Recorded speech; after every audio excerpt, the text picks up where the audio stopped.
ये इतिहास के पन्नों की एक ऐसी सच्ची दास्तान है जो सिर्फ ना कि आपके दिल में कुछ करने का जज्बा पैदा कर देगी, बल्कि आपको ये भी सिखाएगी कि अगर आपके मन में किसी काम को लेकर उसे करने का जुनून है तो आप एक छोटी सी नाव से भी पूरा समंदर पार कर सकते हो। कुछ ऐसी ही सच्ची कहानी पे आधारित है आज की ये फिल्म, जिसका नाम है कोंटिकी। कहानी की शुरुआत होती है और हम एक बच्चे को देखते हैं जिसका नाम थोर हेयरहेडल था।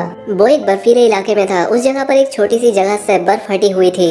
जहाँ पर की पानी था, उस पानी में बर्फ के दो टुकड़े थे, जिनमें से एक टुकड़े पर एक आरी पड़ी थी। यहाँ पर बहुत सारे बच्चे खड़े थे, पर कोई भी वहाँ जाना नहीं चाहता था, लेकिन थोर वहाँ पर जाता है। सभी बच्चे उससे ऐसा करने के लिए मना कर रहे थे, लेकिन थोर उस आरी को जाकर उठा लेता है। और जब वो आरी को लेकर वापस आ रहा था, तभी उसका पैर फिसल जाता है। वो पानी में गिर जाता है और डूबने लगता है, लेकिन तभी उसे उसका एक दोस्त बचा लेता है। अब इसके बाद थोर को घर लाया जाता है, जहाँ पर उसके डैड कहते हैं कि मुझे लगता है तुम्हें तुम्हारा सबक मिल गया होगा, तो तुम मुझसे वादा करो कि तुम अपने आने वाली जिंदगी में कभी भी इस तरह का खतरा मोल नहीं लोगे। लेकिन थोर अपने फादर की कोई भी बात का जवाब नहीं देता। अब ऐसे ही समय बीतता जाता है और अब साल आता है 1937 का। अब थोर जवान हो चुका था। वो अलग अलग जगह पर घूमता था और वहाँ के लोगों के बारे में रिसर्च करके अपनी किताब में लिखता था। थोर यहाँ पर इसलिए आया था ताकि वो यहाँ रहने वाले लोगों के बारे में रिसर्च करके इनके बारे में जान पाए। अब एक दिन वो अपनी दोस्त के साथ आइलैंड पर बैठा था। उनके पास एक बूढ़ा आदमी आता है और कहता है कि ये दास्तान भगवान ही जाने कि हम लोग ईस्ट से यहाँ पर कैसे आए हैं।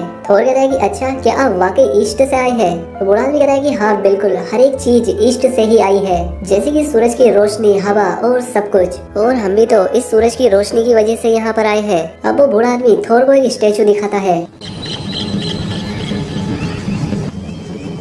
और ये मूर्ति इनके देवता की थी। तो कहानी इस तरह से थी कि ये सभी साउथ अमेरिका से आए थे, लेकिन कुछ लोगों ने इनके बारे में गलत लिखा है कि सभी लोग एशिया से आए हैं। थोर इस बात से बहुत हैरान था। खैर, अब साल आता है 1946 का और थोर पिछले 10 सालों से इसी चीज पर रिसर्च कर रहा था। उसने इस बारे में एक किताब भी लिखी थी, क्योंकि उसने अपने 10 साल इसी आइलैंड पर गुजारे थे। और हर एक चीज के बारे में रिसर्च करने के बाद वो इस नतीजे पर पहुंचता है कि वो बूढ़ा आदमी एकदम सही था, क्योंकि उस आइलैंड पर रहने वाले लोग एशिया से नहीं बल्कि साउथ अमेरिका से ही आए थे। अब एक दिन थोर एक पब्लिशर के पास जाता है ताकि वो उसकी किताब को छापे, लेकिन पब्लिशर उसे मना कर देता है। वो कहता है कि तुम्हारी थ्योरी गलत है, तुम्हारी तो सबकी सब रिसर्च गलत है। हम सालों से ये बात सुनते आए हैं कि वहाँ रहने वाले लोग एशिया से हैं, ना कि साउथ अमेरिका से। और पिछले 1500 सालों से हमने यही सुना है कि उस समय साउथ अमेरिका के पास इतनी टेक्नोलॉजी नहीं थी, ना कि कोई बोट या ऐसा जहाज था कि ये लोग इतना लंबा सफर तय कर पाते, जबकि एशियन के पास ये सब पहले से ही था। इसीलिए तुम्हारी थ्योरी पर कोई भी यकीन नहीं करेगा। थोर कहता है कि वो राफ्ट पर आए थे, एक लकड़ी की बनी हुई नाव पर, जो कि उन्होंने खुद बनाई थी। अब इस बात पर पब्लिशर हंसने लगता है। पब्लिशर कहता है कि अच्छा, अगर ऐसी ही बात है तो तुम जाकर दिखाओ राफ्ट पर, अमेरिका से अपना सफर तय करो और पोलिनेशिया के उस आइलैंड तक पहुंचकर दिखाओ, और अगर तुम सक्सेसफुल रहे तो मैं तुम्हारी किताब पब्लिश कर दूंगा। और अब थोर के पास अपनी बात साबित करने का सिर्फ एक ही रास्ता था कि वो साउथ अमेरिका से एक राफ्ट के जरिए अपनी जर्नी शुरू करेगा, जिसका सफर 8000 किलोमीटर से भी ज्यादा था, वो भी ऐसे समुद्र में जहाँ पर बड़े बड़े जहाज डूब जाया करते थे। अब इस सब के लिए थोर को पैसों की भी जरूरत थी, इसलिए वो मैगजीन वालों के पास जाता है और उन्हें बताता है कि मैं 8000 किलोमीटर लंबा सफर तय करने वाला हूँ, वो भी लकड़ी की एक ऐसी राफ्ट पर जो कि 1500 साल पहले चला करती थी, जिसमें कोई भी फैसिलिटी नहीं होगी। ये सुनकर मैगजीन वाले कहते हैं कि क्या तुम मरना चाहते हो? और हम ऐसे लोगों को पैसे बिल्कुल नहीं देते जो कि जानबूझकर ही मरना चाहते हो। अब इसके बाद थोर क्लब में जाता है और ऐसे लोगों से मिलता है जिन्होंने अपनी जिंदगी का ज्यादातर वक्त समुद्र में गुजारा था। वो उन्हें राफ्ट का एक नक्शा दिखाते हुए कहता है कि क्या तुम मेरा साथ दोगे? तभी उनमें से बैठा हुआ एक आदमी बोलता है कि क्या तुम जानते हो ये कितना मुश्किल है? तुम जो मुझे राफ्ट का नक्शा दिखा रहे हो, हम जो इसमें लकड़ियों को बांधेंगे, उनकी रस्सियाँ कुछ ही दिनों में खुल जाएंगी और हम लोग वहीं पर फंस जाएंगे और हम सभी लोग उधर ही पानी में डूबकर मर जाएंगे। अब थोर इनकी बातें सुनकर यहाँ से चला जाता है, लेकिन यहाँ पर ही एक और आदमी बैठा था जो कि इनकी सभी बातें सुन रहा था। इसके बाद वो आदमी उठकर थोर के पास जाता है और उससे कहता है कि मुझे तुम्हारा राफ्ट वाला आइडिया अच्छा लगा। थोर उससे कहता है कि तुम कौन हो? जिस पर वो कहता है कि मैं एक इंजीनियर हूँ और मैं तुम्हारा इस काम में साथ देना चाहता हूँ। इस तरह से थोर को अपना पहला साथी मिल चुका था। वो उसको इस काम में शामिल कर लेता है, लेकिन उसे अभी भी पैसों की जरूरत थी। वो अपनी वाइफ को फोन करता है और कहता है कि इस क्रिसमस पर मैं घर नहीं आ सकता, क्योंकि मैं एक सफर पर जा रहा हूँ। उसकी वाइफ मना करती है कि नहीं, तुम ऐसा मत करो, ये बहुत मुश्किल है। जिस पर वो कहता है कि अगर मैंने ऐसा नहीं किया तो मैं जिंदा नहीं रह पाऊंगा। मैंने अपनी जिंदगी के 10 साल इस रिसर्च पर लगा दिए हैं। ये कहने के बाद वो फोन बंद कर देता है और इसके बाद वो अपने साथी के साथ एक जगह पर आता है जहाँ पर की बहुत सारी लकड़ियाँ थी और अब इसके 5 साथी थे। थोड़ी से कहता है कि हम इसमें किसी भी चीज को नहीं बदल सकते, नहीं तो हमारा ये दावा गलत हो जाएगा कि वो लोग राफ्ट पर आए थे। इसके बाद थोर एक आदमी के पास जाता है जो कि बहुत पैसे वाला था और वो उसे पैसे देने के लिए भी तैयार हो जाता है। इनकी ये खबर अखबार में भी छप चुकी थी, जिसे देखकर एक कैमरामैन भी इनकी टीम में शामिल हो जाता है ताकि ये पूरे सफर को रिकॉर्ड कर सके। इन्होंने अब उस राफ्ट को भी बना लिया था। इनको बहुत सारे लोग समंदर के किनारे अलविदा कहने के लिए आते हैं। यहाँ पर इन सभी कमीनों को यही यकीन था कि कोई भी इनको दोबारा नहीं देख पाएगा, क्योंकि ये इतने बड़े समंदर में एक छोटी सी राफ्ट लेकर जा रहे थे। इनके पास एक छोटी सी नाव थी जो कि मुसीबत में काम आती, खाने पीने का कुछ सामान और एक रेडियो था। अब धीरे धीरे इनकी राफ्ट समंदर की गहराइयों में जाने लगती है। अब एक रात जब ये सभी लोग सो रहे थे, तब वहाँ पर एक बहुत ही बड़ा तूफान आता है।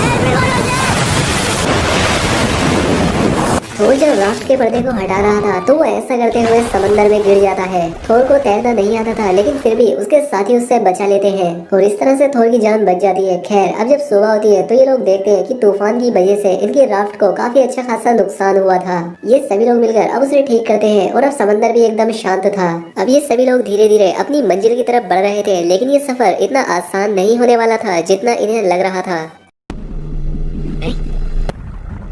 तभी ने समंदर में एक शार्क दिखाई देती है जिसे ये रिकॉर्ड करने लगते हैं। तभी थोर का साथी जो कि इंजीनियर था वो देखता है कि ये शार्क इनकी राफ्ट के नीचे से गुजर रही है, जिससे ये बहुत ज्यादा डर जाता है और इसीलिए ये वहाँ पर रखा शार्क को मारने वाला एक हथियार उठाकर उसे मार देता है। इसके साथी इसे रोक भी रहे थे, लेकिन ये नहीं मानता। उस हथियार के साथ एक रस्सी बंधी हुई थी, वो हथियार भी शार्क को लग जाता है। अब वो दर्द से कराहकर समुद्र में इधर उधर घूमने लगती है और इनके साथी की इस हरकत की वजह से ये राफ्ट डूबते डूबते बचती है।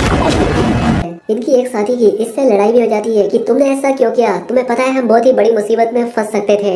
थोर उसे रोकते हुए कहता है कि यहाँ पर कोई भी किसी के साथ नहीं लड़ेगा, मैं तुम्हारा लीडर हूँ। जो भी कहना है वो मुझसे कहो। अब इसी तरह से दिन बीतने लगते हैं और इनका रेडियो भी काम करना बंद कर देता है। अब इनकी किसी से भी बातचीत नहीं हो पा रही थी और इनका इंजीनियर साथी भी अब पागल होने लगा था।